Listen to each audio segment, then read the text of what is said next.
ایسے ہی عرصہ بھی ایک دن سب کچھ ہی چھوڑ کر موت کی نیند سو جائے گا، انہیں بھی بنو مٹی تلے دفن کر دیا جائے گا۔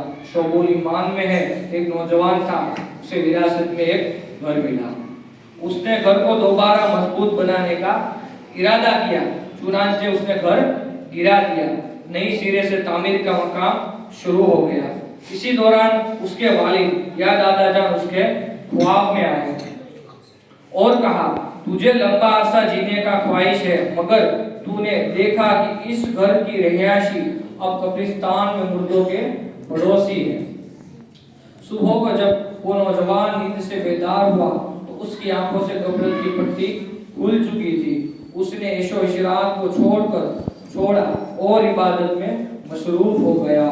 صلو علی حبیب صلی اللہ علیہ محمد صلی اللہ علیہ وسلم۔ پیارے اسلامی بھائیوں، یہ گزرتے دن، چلتی ہوئی سانسیں، جوانی کے بعد بڑھاپا، بالوں کی سیاہی، یہ بال سفیدی، ان میں بھی سامنے عبرت ہے، یہ بھی موت کے قاصد ہے۔ پارہ 22 سورہ فاتر آیت 37 اللہ پاک ارشاد فرماتا ہے، ترجمہ کنز ایمان، اور کیا ہم نے تمہیں وہ عمر نہ دی تھی جس میں سمجھ لیتا جسے سمجھنا ہوتا، اور در سنانے والا تمہارے پاس تشریف لایا تھا۔ صحابی رسول سلطان المفسرین حضرت عبداللہ بن عباس رحمۃ اللہ علیہ فرماتے ہیں، اس آیت کریمہ میں نذیر یعنی در سنانے والے سے مراد بڑھاپا ہے۔ روایت ہے، جب ایک بال سفید ہوتا ہے تو دوسرے بالوں کو کہتا ہے، تیار ہو جاؤ، بے شک موت قریب ہے۔ بڑھاپا موت کے گھاٹ اتار دیتا ہے۔ پیارے اسلامی بھائیوں، حضور اکرم نور مجسم صلی اللہ تعالی علیہ وآلہ وسلم نے فرمایا، ابن آدم کی مثال ہے کہ اس کے پاس 99 موت منڈلاتی رہتی ہے، مگر ان سے بچ جائے تو بڑھاپے کو پہنچ جاتا ہے، حتیٰ کہ موت کے گھاٹ اتر جاتا ہے۔ مشہور مفسر قرآن حکیم الامت مفتی احمد یار خان نعیمی اس حدیث پاک کے تحت فرماتے ہیں، یعنی انسان کے لیے اسباب موت بے شمار ہے، ہر گھڑی موت سر پر کھڑی ہے، لیکن اگر اللہ پاک کے حکم سے ان سب سے بچ گیا تو آخر بڑھاپا تو آئے گا، جس کے بعد موت یقیناً ہے۔ کہتے ہیں ایک بادشاہ نے اپنے گھر میں ایک تابوت رکھا ہوا تھا جسے دیکھ کر وہ اپنی موت کو یاد کرتا تھا۔ ایک بار جب اس نے آئینے میں اپنا چہرہ دیکھا تو اس کی اپنی داڑھی میں ایک سفید بال نظر آیا۔ اس نے کہا، اب یہ تابوت اٹھا لیا جائے کہ اب مجھے اس کی حاجت نہیں، کیونکہ میری داڑھی میں سفید بال آ گیا جو موت کا قاصد ہے، یعنی موت کی نشانی ہے، لہذا اب میں اپنے سفید بال کو دیکھ کر موت کو یاد کر لیا کروں گا۔ صلو علی الحبیب صلی اللہ علیہ محمد صلی اللہ علیہ وسلم۔ حضرت عبداللہ بن ابو نوح رحمۃ اللہ علیہ فرماتے ہیں، میں نے مسجد نبوی شریف میں ایک بوڑھے میاں کو دیکھا، وہ مسجد کی صفائی کرتے اور دن رات مسجد میں ہی رہتے۔ لوگوں نے بتایا کہ یہ بوڑھے میاں مسلمان کے تیسرے خلیفہ حضرت عثمان غنی کی اولاد سے ہے، صاحب اولاد ہے، اللہ پاک نے مال بھی بہت عطا فرمایا ہے، ان کے پاس اللہ پاک کا دیا سب کچھ ہے، مگر یہ سب کچھ چھوڑ چھاڑ کر مسجد کے ہو کر رہے ہیں۔ حضرت عبداللہ بن ابو نوح رحمۃ اللہ علیہ فرماتے ہیں، لوگوں کی باتیں سن کر مجھے تجسس ہوا، میں نے ان بوڑھے میاں کے احوال دیکھنا شروع کیے، چنانچہ میں نے دیکھا جب رات کا پچھلا پہر ہوا تو وہ مسجد سے نکلے، جنت البقیع میں تشریف لائے اور قبلہ رخ ہو کر نماز پڑھنے لگے۔ ساری رات نماز پڑھتے رہے، فجر کا وقت شروع ہوا تو انہوں نے دعا مانگی۔ دوران دعا اللہ پاک کی بارگاہ میں عرض گزار ہوئے، یعنی اے اللہ پاک تو نے میری طرف اپنا قاصد بھیجا، مگر یہ نہ بتایا کہ تو مجھ سے راضی بھی ہے یا نہیں۔ مالک کریم، اگر تم مجھ سے راضی ہے تو مجھے بتا دے، اگر راضی نہیں ہے تو اپنی رضا والے کام کرنے کی توفیق عطا فرما۔ ابھی یہ بوڑھے میاں دعا مانگ رہے تھے کہ اتنے میں ایک بکری یا اس جیسا کوئی جانور آیا، ان بوڑھے میاں نے اس کا دودھ پیا، پھر اس کی پیٹھ پر ہاتھ پھیر کر اسے برکت کی دعا دی اور واپس مسجد نبوی میں شریف میں آ گئے۔ حضرت عبداللہ بن ابو نوح رحمۃ اللہ علیہ فرماتے ہیں چند رات میں انہیں دیکھتا رہا، ان کا روزانہ کا یہی معمول تھا۔ آخر ایک دن میں نے ان بوڑھے میاں کی خدمت میں حاضر ہوا، میں نے انہیں بتایا کہ میں چند راتوں سے چھپ کر انہیں دیکھتا رہوں۔ پھر میں نے پوچھا وہ قاصد کون ہے جو اللہ پاک نے آپ کی طرف بھیجا؟ ان بوڑھوں میاں نے فرمایا ایک دن میں آئینہ دیکھ رہا تھا، میں نے اپنی داڑھی میں ایک سفید بال دیکھا، بس میں نے جان گیا کہ اللہ پاک کی طرف سے میرے پاس موت کا قاصد ہے، یعنی موت کی نشانی ہے۔ پیارے اسلامی بھائیوں، ہم میں سے بہت ساروں کے بال سفید ہو گئے، مگر افسوس ہم عبرت حاصل نہیں کرتے۔ کاش ہم بھی موت کے ان قاصدوں کی طرف توجہ کریں، ہم بھی عبرت لیں اور موت کے بعد والی زندگی کے لیے تیاری شروع کر دیں۔ بخار میں بھی موت کا قاصد ہے۔ اللہ پاک کے آخری نبی رسول ہاشمی صلی اللہ تعالی علیہ وآلہ وسلم نے فرمایا بخار موت کا قاصد ہے، اور بخار زمین پر اللہ پاک کا بنایا ہوا قید خانہ ہے۔ اللہ پاک جب چاہتا ہے اپنے بندے کو قید کر دیتا ہے اور پھر جب چاہتا ہے اسے چھوڑ دیتا ہے۔ حضرت مجاہد رحمۃ اللہ علیہ فرماتے ہیں جب آدمی کسی بیماری میں مبتلا ہوتا ہے تو حضرت ملک الموت کا قاصد اس کے پاس ہوتا ہے، حتیٰ کہ جب وہ مرض الموت میں مبتلا ہوتا ہے تو حضرت ملک الموت خود اس کے پاس تشریف لاتے اور فرماتے تمہارے پاس پہ در پہ قاصد اور ڈرانے والے آتے رہے، لیکن تم نے ان کی کوئی پرواہ نہ کی، اب تمہارے پاس ایسا قاصد آیا ہے جو دنیا سے تمہارا نام و نشان مٹا دے گا۔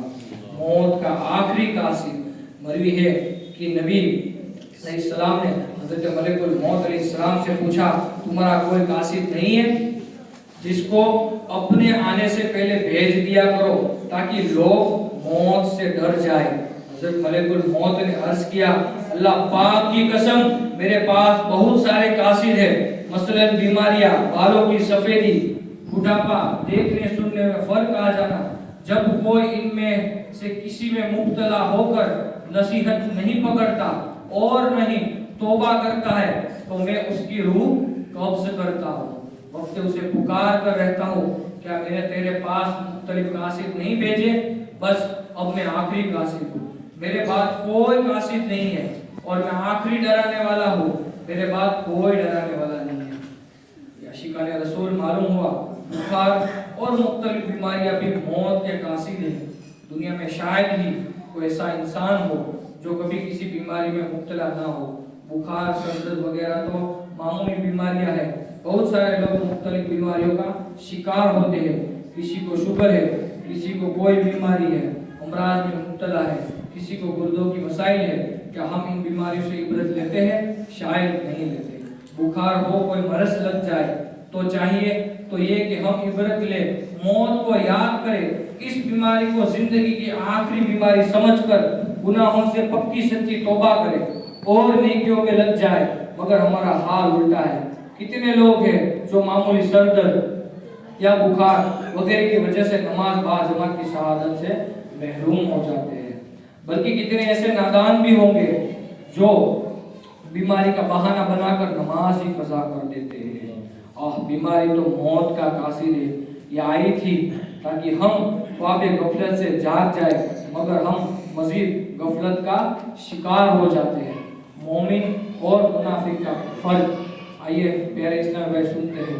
اللہ پاک کے رسول مقبول صلی اللہ تعالی علیہ وآلہ وسلم نے فرمایا مومن جب بیمار ہو پھر اچھا ہو جائے اس کی بیماری سابقہ گناہوں سے کفارہ ہو جاتی ہے اور آئندہ کے لیے نصیحت، جبکہ منافق جب بیمار ہوا پھر اچھا ہوا اس کی مثال اونٹ کی ہے کہ مالک نے اسے باندھا پھر کھول دیا تو نہ اسے یہ معلوم ہی کہ کیوں باندھا اور نہ یہ کہ کیوں کھولا۔ مشہور مفسر قرآن حکیم الامت حضرت محمد مفتی احمد یار خان نعیمی رحمۃ اللہ علیہ نے فرماتے ہیں، حدیث پاک سے تحت فرماتے ہیں مومن بیماری میں اپنے گناہوں سے توبہ کرتا ہے، وہ سمجھتا ہے کہ یہ بیماری میرے